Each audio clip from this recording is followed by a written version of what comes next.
함께 말씀 보겠습니다. 오늘 말씀은 갈라디아서 2장 20절입니다. 갈라디아서 2장 20절 우리 한 절 말씀 함께 합독해서 읽도록 하겠습니다. 한 목소리로 합독하겠습니다. 내가 그리스도와 함께 십자가에 못 박혔나니 그런즉 이제는 내가 사는 것이 아니요 오직 내 안에 그리스도께서 사시는 것이라. 이제 내가 육체 가운데 서는 것은 나를 사랑하사 나를 위하여 자기 자신을 버리신 하나님의 아들을 믿는 믿음 안에서 사는 것이라. 아멘. 오늘 9월 1일 우리 기도첩 과거를 완전히 해결해야 라는 제목의 말씀 함께 나누도록 하겠습니다.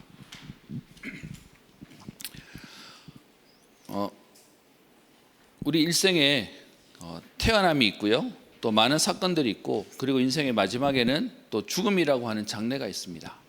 여러분 중에 사람들이 제일 많이 신경 쓰는 사건이 뭐라고 생각하십니까? 태어날 때도 많은 사람들이 기뻐하고 또 축하하고 하지만 많은 불신자들이 죽음에 있는 시간에 장례에 대해서 굉장히 많이 공을 들이는 걸 여러분 보고 또 알게 되실 겁니다. 왜 사람들이 그렇게, 어떤 면에서는 평생 살았을 때 잘해야 되는 게 효도인데요, 왜 장례가 될 때, 사람의 죽음을 맞이할 때 그렇게 많은 사람들이 신경을 쓸까요? 어떤 면에서는 평생 못했던 것에 대한 미안함 때문에 그런 것 같습니까? 사실은 그들 속에 가지고 있는, 불신자들이 가지고 있는 불안함이 있습니다. 내가 생전에 못했던 것에 대해서 지금 혹 내 사랑하는 가족이, 부모님이 죽고 난 이후에 혹시 그게 내게 화가 돌아올까봐 라고 하는 두려움으로 그 장래에 대한 부분은 남들에게 보여지기 위한 부분도 있지만, 또 한편으로는 혹시나 내 인생에 어려움이 오거나 두려움이 오는 것에 대해서 마지막이라도 잘 해야 되겠다라고 하는 심리가 담겨져 있습니다. 여러분, 이 얘기는 모든 사람들이 두려움 속에 있습니다. 모든 사람들이 겁을 내고 있는 것이 이 땅의 모습입니다. 왜 그렇습니까? 막연하지만 영적인 것에 대한 두려움이 있는 겁니다. 사도행전 17장 22절에 보면 바울이 아덴에 전도하러 갔는데 아레오파고라고 하는 곳에 서서 아덴 사람에게 하는 말이 있습니다. 아덴 사람들아, 내가 너희를 보니 범사에 종교성이 많도다라고 얘기합니다. 여기서 말하는 종교성이란 말이 원어로 보면 데이시, 데이몬이라는 단어를 쓰는데요, 데이몬이란 단어는 우리가 알고 있는 마귀, 귀신 이런 뜻입니다.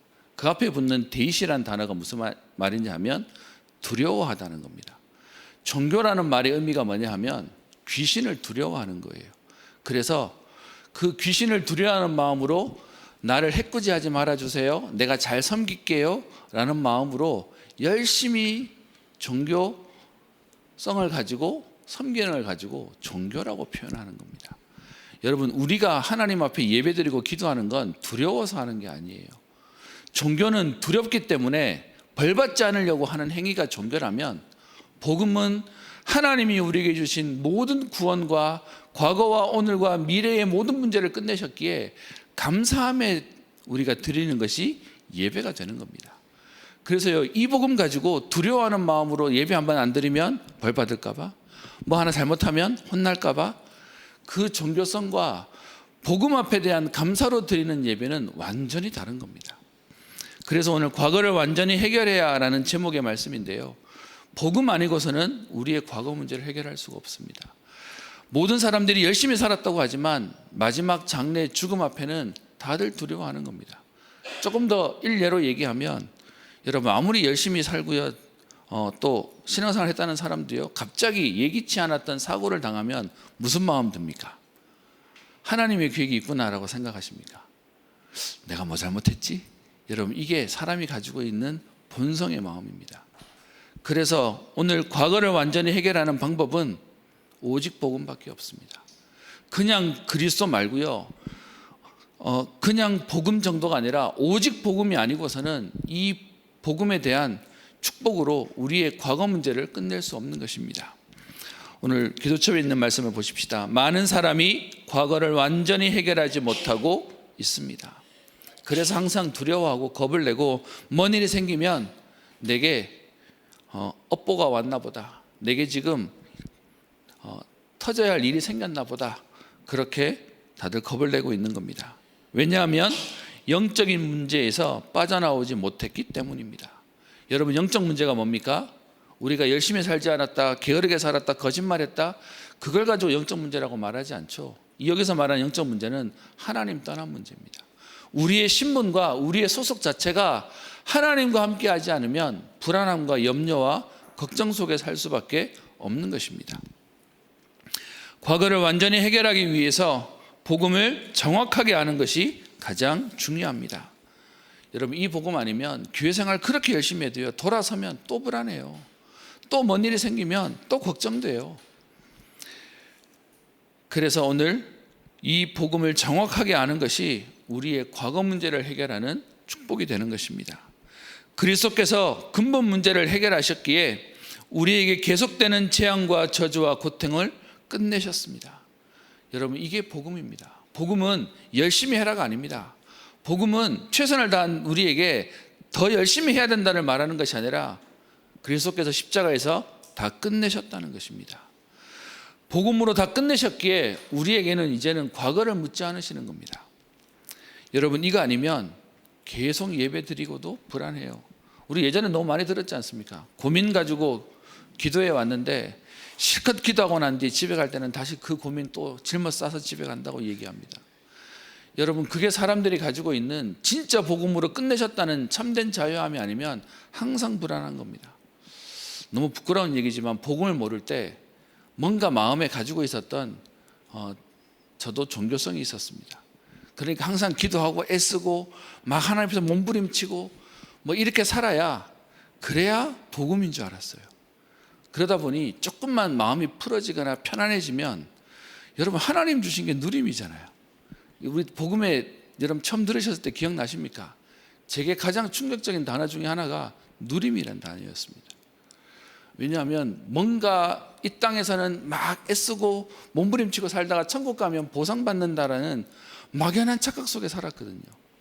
그러니까 뭐가 풀어지고 마음이 편안해지면 괜히 불안이 오는 겁니다. 이러다가 일 생길 텐데, 그러다 막상 일 생기면 진짜로 일 생겼구나 라고 또 이제 하나님 앞에 또 가야지, 또 이렇게 사는 겁니다. 그러다가 복음 그리스도 알고 난 뒤에 누림이라는 얘기를 듣는데 그 누림에 대한 충격이 잊을 수가 없습니다. 여러분, 우리가 이 누림 속에 들어오다 보니 조금 시대가 변해버렸어요. 전에는 불안한 마음으로 살았다면 너무 누리다 보니까 약간 우리가 너무 자유해져 버렸어요. 너무 편안해져 버렸어요. 그럼에도 불구하고 복음은 우리에게 누림을 얘기합니다. 평안을 얘기합니다. 그게 성경이 얘기하는 참 복음의 축복입니다. 그래서 여러분, 예배 한번 드리러 와서 우리가 예배 한번 안 드렸더니 뭔 일이 생길까라는 불안한 마음으로 사는 게 아니라, 오늘도 예배를 통하여 하나님은 시대와 세계를 살릴 힘을 주시는 예배다. 그래서 우리가 예배를 기대감으로 오지 않습니까? 그 축복으로 우리가 예배 속에 들어오지 않습니까? 이것이 바로 복음입니다. 창세기 3장 15절, 창세기 6장 14절, 출애굽기 3장 18절, 우리가 너무 잘 아는 말씀입니다. 그리스도를 우리에게 보내셔서 여인의 후손, 방주, 또 피제사, 이 축복을 통해서 하나님은 우리에게 우리의 모든 과거를 끝내셨습니다. 이사야 7장 14절, 마태복음 16장 16절에 우리에게 계속해서 말씀하시는 처녀가 잉태하여 아들을 낳으리니 그 이름을 임마누엘이라 하리라. 여러분, 이 복음 때문에 우리에게 참된 자유함의 축복이 생겼지 않습니까? 그렇다면 여러분, 이 축복을 누리는 우리에게 이제는 질문이 끝났습니다. 인간의 문제는 어디서부터 시작되었으며 왜 우리에게 이 문제가 반복되어지는 것입니까? 하나님 떠나서 그렇습니다. 사람은 누구나 나밖에 모르고요, 이 사단이 나밖에 모르는 창세기 3장 6장 11장의 문제를 통해 인간을 속이고 하나님 떠나 저주와 재앙 속에 빠지게 되었습니다. 몸부림치는데 그 몸부림에서 해방되는 것이 아니라 오히려 더 사도행전 13장 16장 19장의 우상, 점술, 그리고 무속에 더 빠져서 더 올무에 더 매이게 되어버리는 것이 우리의 인생이 되어버렸습니다. 이것이 지금도 계속되어지고 있는 저주 가운데 몸부림치고 있는 모습입니다.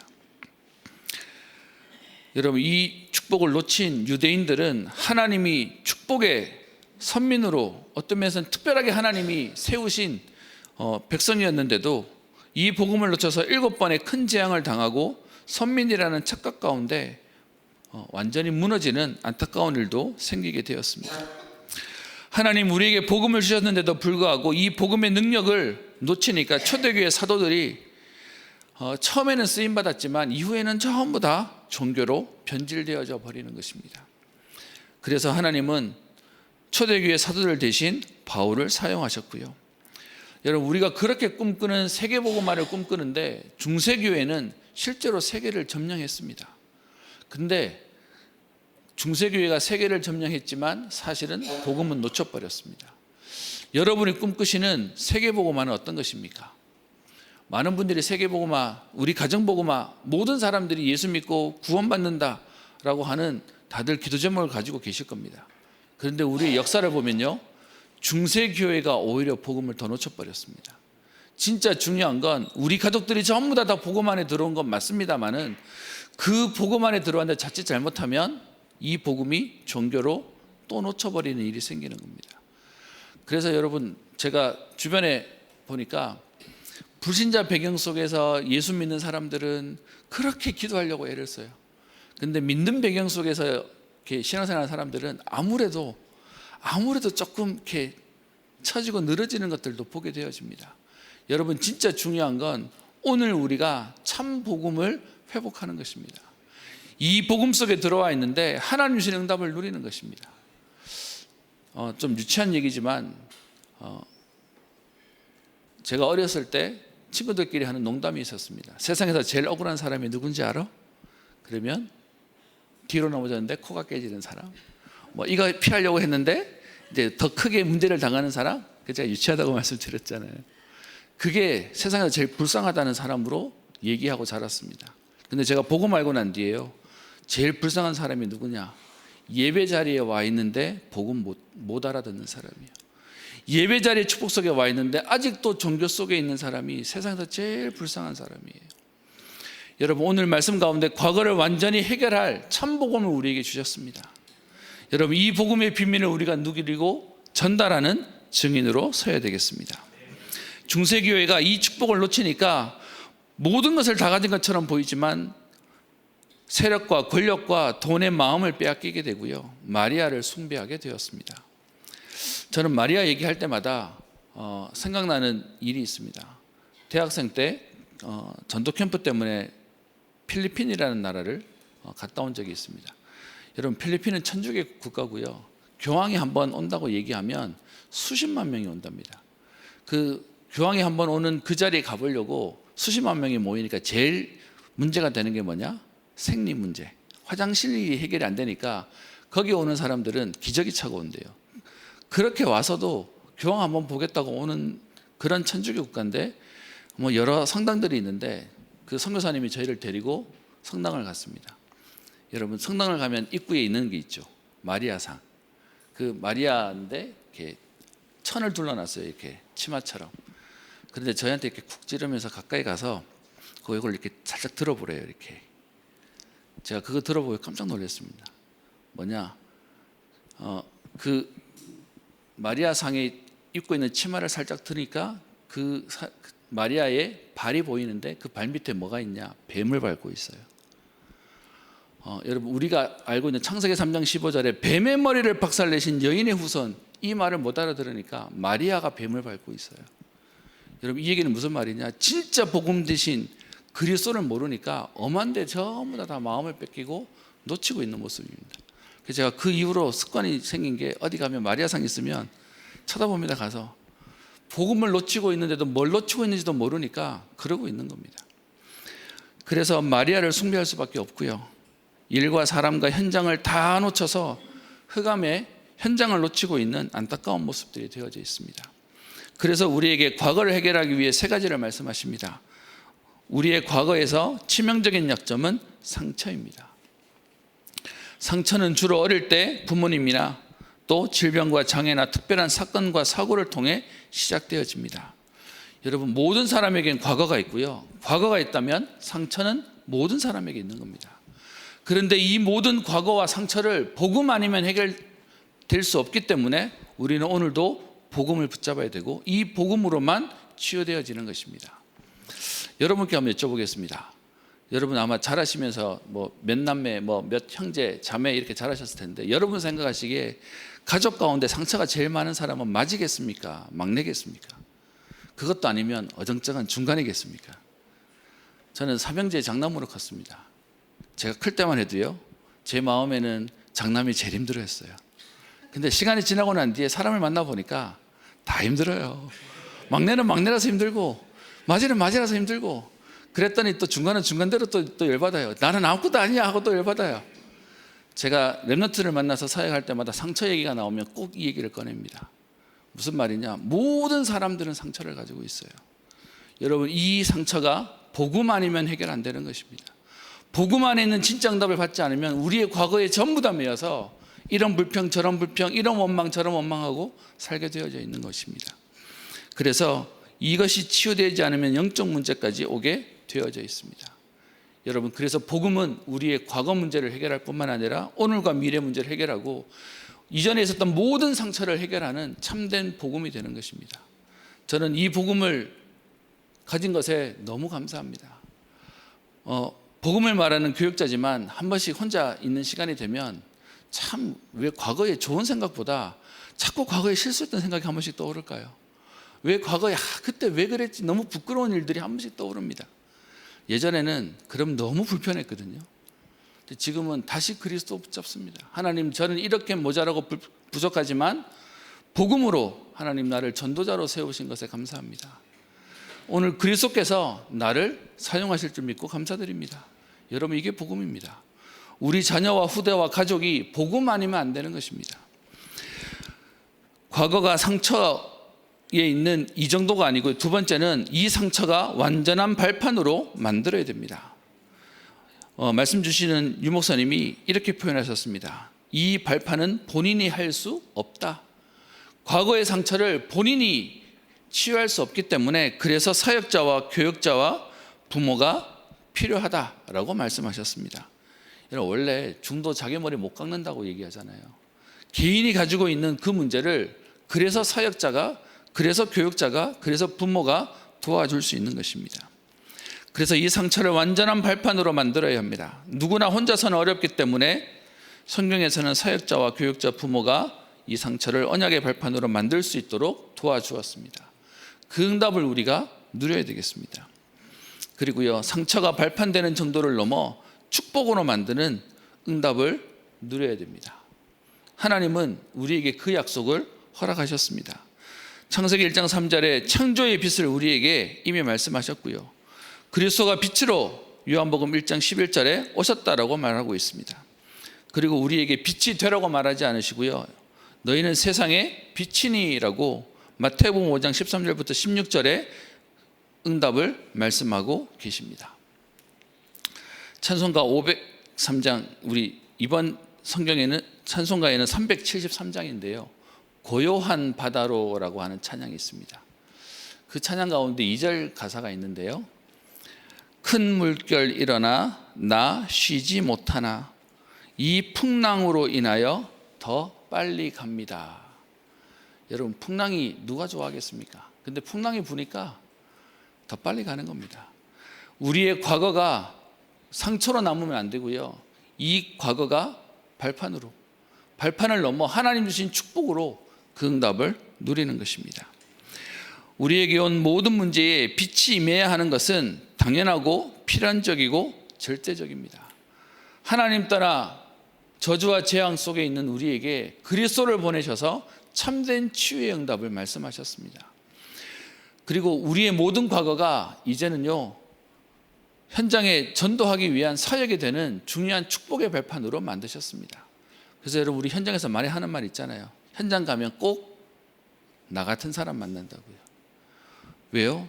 내가 복음으로 응답받은 증인이기 때문에 하나님이 나 같은 사람을 만나게 하실 거라는 겁니다. 나 같은 문제와 어려움을 만난 사람에게 내가 만난 그리스도를 말할 수 있도록 하나님이 만나게 하신다는 겁니다. 여러분, 이게 복음으로 우리에게 주신 응답입니다. 그래서 우리 안에 하나님의 망대가 서면 하나님이 우리를 파수꾼으로 사용하신다라고 얘기합니다. 그리스도로 응답을 누리는 증인으로 증거의 축복을 망대라고 오늘 표현했고요. 그 망대가 서는 파수꾼의 응답을 우리가 말하는 증인의 응답이라고 얘기하고 있습니다. 우리는 이때부터 다른 사람에게 빛을 비추는 파수꾼이 되고 플랫폼과 파수망대, 안테나가 있는 응답을 누리게 됩니다. 이 언약 누리고 있으면 하나님 우리에게 주시는 세 가지가 확인되어진다라고 말씀에 결론을 하셨는데요. 우리가 계속 이 복음 속에 있으면 우리에게 주시는 평생의 언약을 확인하게 된다. 이 평생의 언약을 붙잡고 주일날 강단의 말씀을 들으면 주간에 있는 하나님 말씀이 확인되어지고, 그리고 이 응답 속에 있으면 오늘의 말씀이 확인되어진다. 이 세 가지가 맞아 들어가는 것을 확인하게 될 것이다 라고 얘기했습니다. 여러분, 복음 속에 있으면 모든 것이 다 응답인데요, 상처 속에 있으면 모든 것이 다 아픔이 되고 어려움이 됩니다. 여러분, 하나님이 우리에게 복음을 주셔서 증인으로 세워 이 축복을 현장에 전달하는 전도자로 우리를 사용하실 것입니다. 여러분, 이 복음의 빛에 상처를 넘어 발판을 넘어 이제는 축복의 증인 되시기를 주의 이름으로 축복합니다. 기도하겠습니다. 살아계신 하나님 아버지, 감사를 드립니다. 하나님 떠나 저주와 재앙과 문제 가운데 있던 우리에게 그리스도를 통하여 우리의 모든 과거가 발판되어지며 그것을 넘어 축복이 되어져 현장에 빛을 발하는 파수꾼으로 그 응답을 누리는 증인으로 세우심에 감사를 드립니다. 하나님, 오늘도 그리스도로 우리가 해결할 수 없는 영적인 문제에 참된 치유함의 응답을 누리게 하여 주옵소서. 모든 사람들은 과거를 가지고 있고 그 과거에 상처를 가지고 있사온데 그리스도께서 십자가에 이미 다 끝내신 참된 복음의 비밀을 가지고 증인으로 서게 하사 현장에 망대 세우는 증인의 응답을 누리게 하여 주옵소서. 이 축복을 통하여 플랫폼, 파수망대, 안테나로 빛을 발하는 당연필연 절대 응답을 누리는 증인 되게 하옵소서. 이 축복 가운데 우리에게 있는 질병도 치유되어지며 떠나가게 하시고 우리에게 있는 모든 시급한 문제에 그리스도께서 주인 되어 주셔서 참된 증거 가진 증인의 응답을 누리게 하옵소서. 감사드리며 살아계신 우리 주 예수 그리스도 이름으로 기도드립니다.